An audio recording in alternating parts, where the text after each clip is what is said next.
जिसकी जो औकात है उसे वही रखना चाहिए। বাড়ি কোথায় অরিজিন? চট্টগ্রামের আলোচিত সন্ত্রাসী মোবারক হোসেন ওরফে ডেভিড ইমন যশোরের কোতোয়ালিতে গ্রেপ্তার।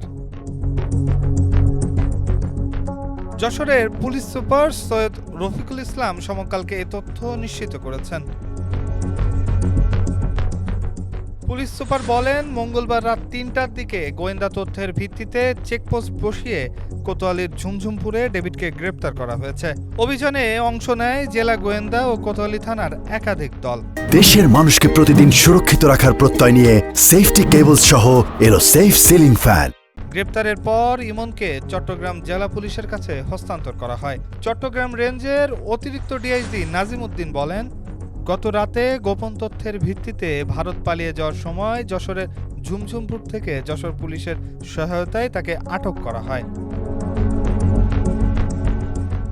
ডেভিড ইমন চট্টগ্রামের ফটিকছড়ি উপজেলার কাঞ্চননগরের মোহাম্মদ মুসার ছেলে। সাধারণ জীবনযাপন থাকলেও শীর্ষ সন্ত্রাসী সাজ্জাদ গ্রুপে যোগ দেওয়ার পরপরই চট্টগ্রামে একের পর এক খুনে নাম জড়ায় এই ডেভিড। বিদেশি পিস্তল হাতে তার একাধিক ছবি সামাজিক যোগাযোগ মাধ্যমে ভাইরালও হয়েছে। ধীরে ধীরে হয়ে ওঠেন সাজ্জাদের সেকেন্ড ইন কমান্ড। সাজ্জাদ দেশ ছেড়ে এখন বসবাস করছেন দুবাই। সেখান থেকেই ফোনে চট্টগ্রামের ব্যবসায়ীদের সঙ্গে মিলে চাঁদাবাজি করছেন। তার কথা মতো চাঁদা না দিলে ওই ব্যবসায়ীর ব্যবসা প্রতিষ্ঠান ও বাড়িতে চলছে গুলি হামলার ঘটনা। গেল ১৩ জুলাই চট্টগ্রাম নগরী চকবাজার অ্যাক্সেস রোডে ডিডিএন নামে একটি ইন্টারনেট সেবাদানকারী প্রতিষ্ঠানে হামলা চালায় সন্ত্রাসীরা।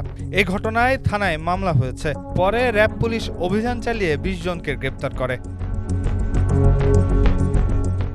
পুলিশ ও এজাহারের সূত্রে জানা যায়, ১১ জুলাই হোয়াটসঅ্যাপে কল করে নিজেকে ডেভিড ইমন পরিচয় দিয়ে ডিডিএনের স্বত্বাধিকারের কাছে এককালীন ২ কোটি টাকা এবং পরবর্তীতে প্রতি মাসে ১০ লাখ টাকা চাঁদা দাবি করা হয়। চাঁদা দিতে অস্বীকৃতি জানালে তাকে বিভিন্ন ধরনের হুমকি দেওয়া হয়। এ ঘটনার দুদিন পর ১৩ জুলাই ডিডিএনের কার্যালয়ে হামলা চালানো হয়। সন্ত্রাসী মোবারক হোসেন ওরফে ইমন ওই চাঁদা দাবি করেন বলে মামলায় বলা হয়। এই ঘটনার পর থেকেই ডেভিড আত্মগোপনে ছিল। ডেস্ক রিপোর্ট, সমকাল।